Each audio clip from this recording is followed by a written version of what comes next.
All right, this is the start of the game here in the deployment.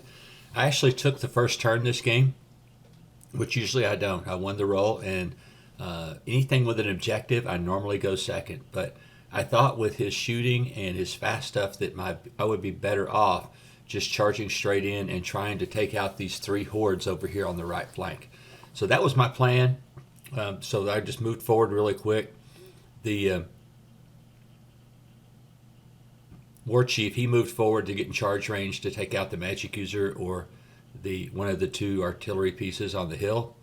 And that's my bad. I should have fixed this terrain so that there wasn't any place for an artillery hill, but kind of suffered for it, but that was my fault because I was the one that designed the terrain.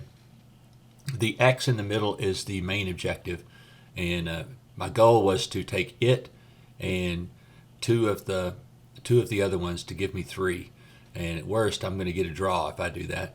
I really think, though, that I can get the two on this side, then maybe the middle, and then swing and take and take my last objective to get the win. So that's my theory. That's my plan. As you can see, Polly is moving forward strong on the left-hand side. I didn't have anything over there, so there's no reason not to. A couple of his wingets moved around, trying to get a line of sight on me. Two Bangets started march toward the woods to try to get in there and kind of beat me to the punch in that spot. Both of his Bangets, I think the one on the right here, he went instantly, started moving toward me. And then the far right one here, actually I would say the middle one, angled a little bit, I guess, to charge into whatever I charged into him. So he shot me up pretty good, and that was the end of his first turn.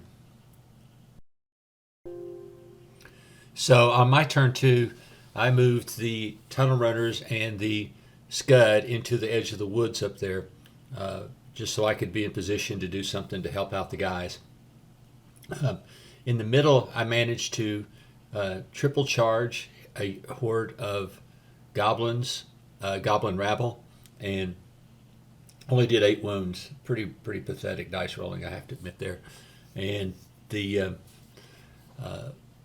Chieftain went ahead and charged his mage with the boomstick and just wavered it because I was hindered, I think, going across that wall. I mean, and I was barely in, like by a quarter of an inch. So anyway, I was pretty happy with the turn except for rolling so poorly. I mean, Ratkin warrior regiments are not known for their raw killing ability, and that's a fact. On the far right side, his horde of rabble went ahead and charged one of my units of warriors and destroyed them. And that's actually the outcome that I wanted because of now I could charge him with the shock troops and the other unit of warriors. In the very middle, he charged his goblin blaster into my mutant rat fiend and did 8 wounds, which is pretty nice roll. But mutant rat fiends have a fairly low armor, so that's really not, it's okay, and I easily passed the test because of the I had plenty of leadership around him, I guess. His horde on the right, both hordes of his charged into my warriors, doing I think 7 points of damage to them. So they weren't in very good shape. One of his shooters put another wound on another warrior regiment. He kind of concentrated every bit of his shooting and magic on my tunnel runners and my scud. The scud took 2 wounds from something, and then the tunnel runners took 3 wounds. Well, if you can look on there, right in the center, you can see that I am perfectly lined up with the tunnel runners to crash into both Bangets at the one, kill the second one, and then move right on in, and it's going to allow me to reposition in a nice way as well. The scud, he was just lined up on the goblin blaster that's about to charge into this fight here, and hopes to get rid of him next turn, and then proceed hopefully into that horde that's on the bottom center, because right now I have a significant unit strength over on the right hand side of the board. If I can get rid of some of these hordes of goblins, I mean they're goblins. They're not going to stay there all day long. I mean they will stay there a while, but they're not going to stay all day. Okay, I had high hopes for this turn. Over on the right-hand side, I went ahead and popped the plague pots in case that goblin blaster was going to charge into me. Between my shock troops and the unit of warriors, I only did 8 wounds to that horde of goblin rabble, so they were holding up pretty well. My mutant rat fiend and the unit of warriors there, right in front of his artillery hill, had destroyed that unit of goblin rabble on the right side of my red objective there. I just kind of left his one unit with 3 wounds on it there. This turn, my chieftain was wavered. The Scud went ahead and killed the other goblin blaster in one go and just turned to face. I had a plan here, and that plan was to be able to or double charge that last horde that's down there as he's getting ready to cross toward the middle line and defend my flank. But I had a good charge coming up as well, potentially against the other rabble horde in the middle, at least a decent charge, because I could charge that warrior unit that's at the base of the hill into the mop-up launcher in the back, and that'll clear it out and let the mutant rat fiend charge them in the front.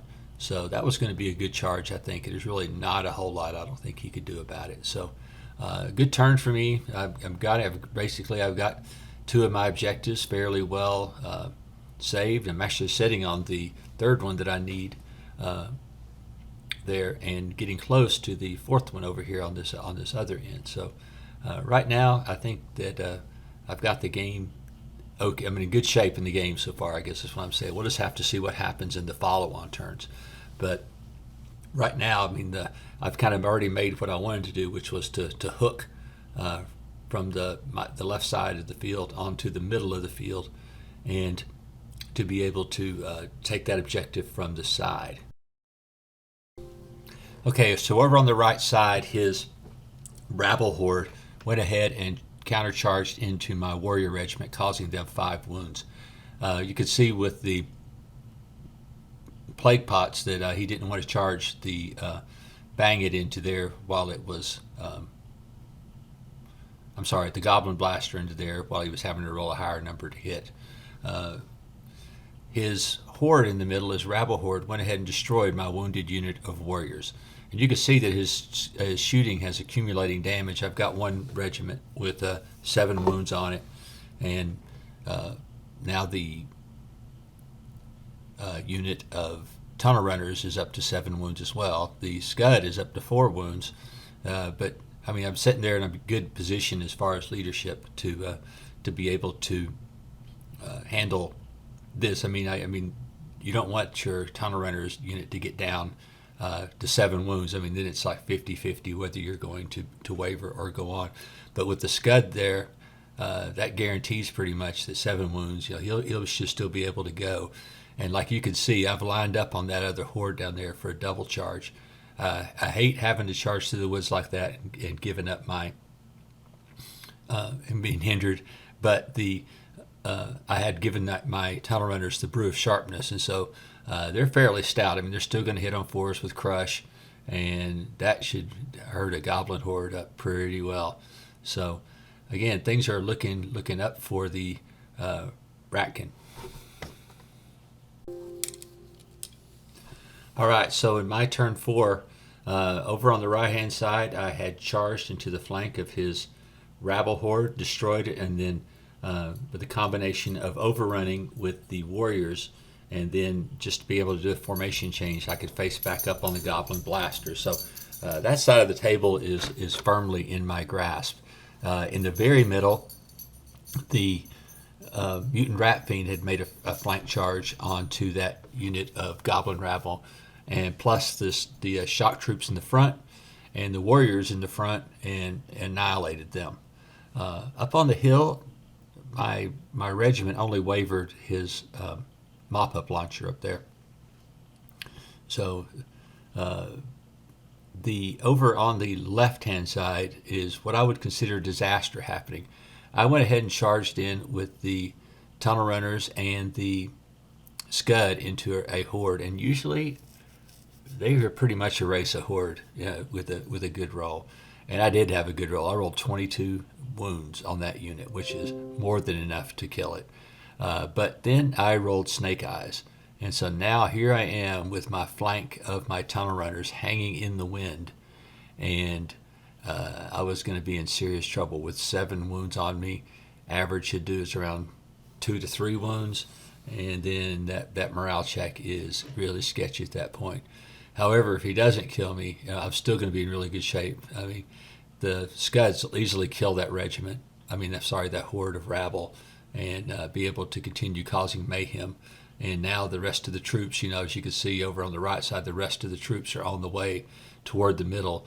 And my goal is to keep him from using those little flying guys to take objectives for him.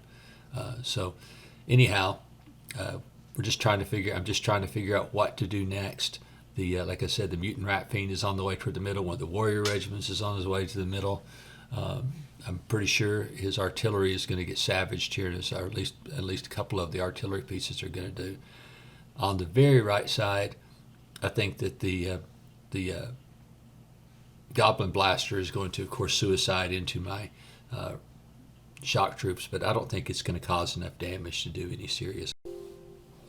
So over on the right flank, he went ahead and charged his blaster into my horde of shock troops and blew up, doing 4 wounds. It wasn't probably the best roll ever. As you recall, last turn, right next to my horde of shock troops in the middle, the one that has the 3 on them now, there was a unit of warriors, and they were annihilated by combined shooting. And I was really hoping to get them in and just have them park on the objective. And as you can see right now, he's got quite a bit of unit strength around the objective. Just previously to this, we discovered in our playing the game that when you take an objective, you take it off. And so that's why all of a sudden all these red crosses just disappeared everywhere, is because we went ahead and took them off. So right at this point in time, Polly has 2 and I have 2. So now we're trying to break the tie. His goblin horde charged my tunnel runners in the flank and did nothing, which I was happy about. I didn't really expect it. And then his other horde of rabble, which had been devastated, charged the mutant rat fiend in the front and did nothing as well. I'm sorry, not the mutant rat fiend, but the Scud. So I was looking in pretty good shape right here at this time. So we'll have to see what happens in my turn 5. Over on the right flank, I turned the shock troops around, and they were going to march 12 inches toward that uncontested objective at the top and try to take it for the Ratkin. Actually, can't take it, but I can contest it, and with my unit strength, I should be okay. So down in the center, I charged the mutant rat fiend into one of his wingets and destroyed it, and overran very close to the flank of this goblin rabble regiment in the horde that's in the woods. The Scud predictably destroyed the devastated unit of rabble in front of him and turned to go after the next objective, which is the one on the left, the other little red X. In the middle, my regiments didn't really. I mean, they wavered everything on his little artillery hill, but didn't kill anything. The shock troops charged through his wizard and then overran toward his artillery. But I mean, I really had no intention of going there. I wanted to just turn around and start marching toward the middle as soon as possible, just in case he got the other horde in place or whatever. So another good turn for me. The bad part of the turn was my tunnel runners charged and did, looks like 14 wounds. And then I rolled the second snake eyes of the game on a horde, which, I mean, probably wouldn't have broke them. But, I mean, my God, they should have been wavered, I would have thought, as a bare minimum, since they're goblins. But rolled very poorly, and now they are there. Now they get to swing at me again, and I am at 11 wounds, so that isn't going to be good. Okay, for some reason I forgot to take a picture of Polly's turn 5. Don't know why. So I'll start with my turn 6. If you could, as you see, the rabble horde that was attacking my tunnel runners, they swung again at the tunnel runners and whiffed, did nothing to them.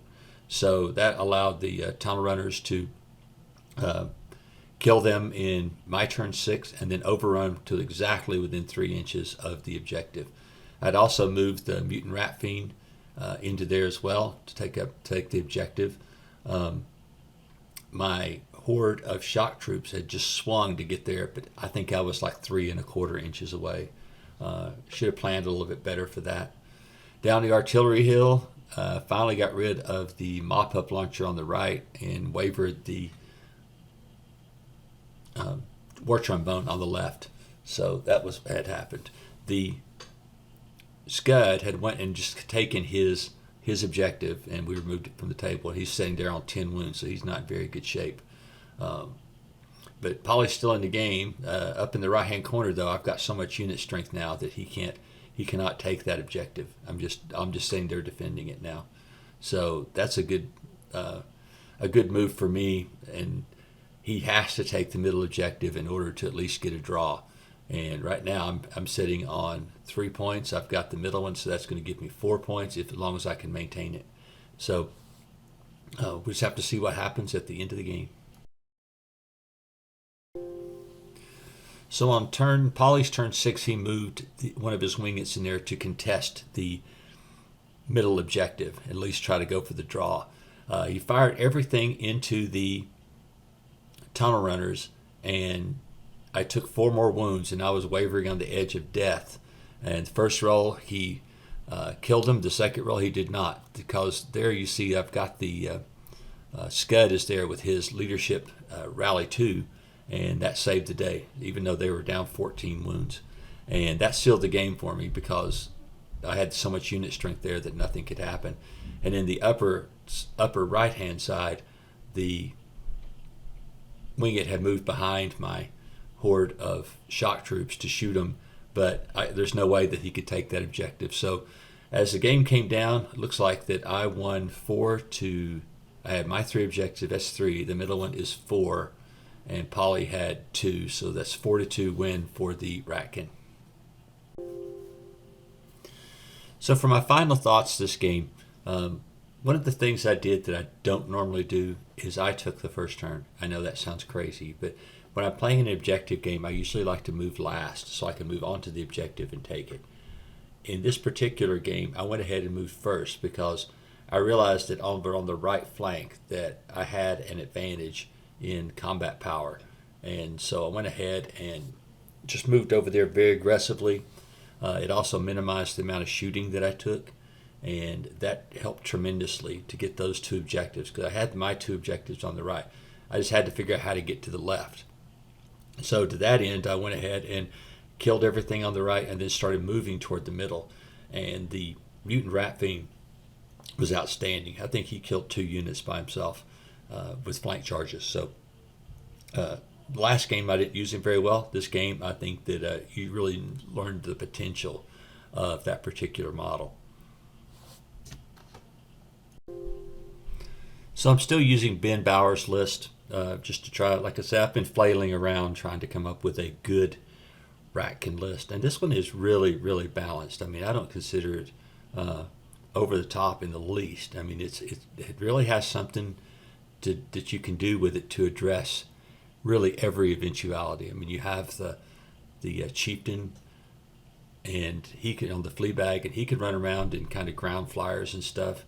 The tunnel runners with the Scud are just about unstoppable on the charge, and the only reason is they failed to kill stuff this game was because I kept rolling snake eyes when it was beat up time.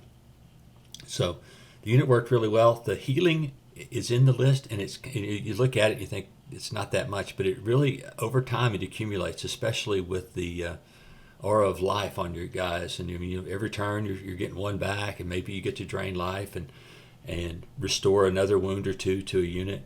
And like I said, it's subtle. I mean, it's not one of these dual Phoenix, oh my God, over the top healing list.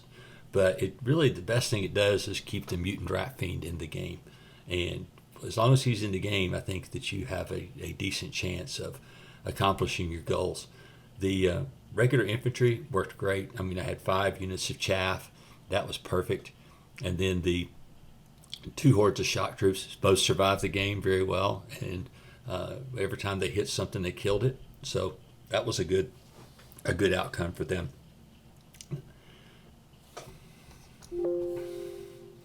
As far as Polly's Goblin list, I like the list. I mean, it has a lot of subtle, what I call subtle shooting. Well, it's not really subtle. He's got lots of grenades between the 3 wingets and the bangets. Plus, he's got 2 shooting wizards, one with the boomstick that will inflict a lot of pain on you. So, pretty strong shooting phase. I managed to overcome it by kind of speed rushing him. And I got rid of both bangets the same turn because they came in range of the tunnel runners, and I just killed one, then ran right to the other one and got rid of it. So I don't know if the list had used its maximum potential in shooting, but it had quite a few. I mean, I lost entire units to shooting, which is, of course, what the goal is. I will say, though, I really think that the list could benefit from some fast cavalry or a king on a chariot or just something like that can really move really quick and cause the other person to change directions. The little wingets, they're nice, but I mean, they're not really super fragile or anything. It's just, I just don't think that they had the oomph of those units of sniffs or whatever that they need to go in. And I mean, you got 20 inches of movement on something that has significant unit strength. And I saw in George O'Connell's list that he put in a horde of flea bags with the Potion of the Caterpillar, and that to me is an excellent idea because it does exactly what I'm saying, which is some really fast unit that can go take an objective or go kill a unit by itself and move on from there. Because I mean, I really like the idea of having a few fast units in any goblin army, and so balanced in with the shooting, it makes them very, very difficult to beat. So anyway, good game, Polly. I'm using a new software today, so I don't have all my usual splash screens and stuff, but I thank you for the game, and I really appreciate it.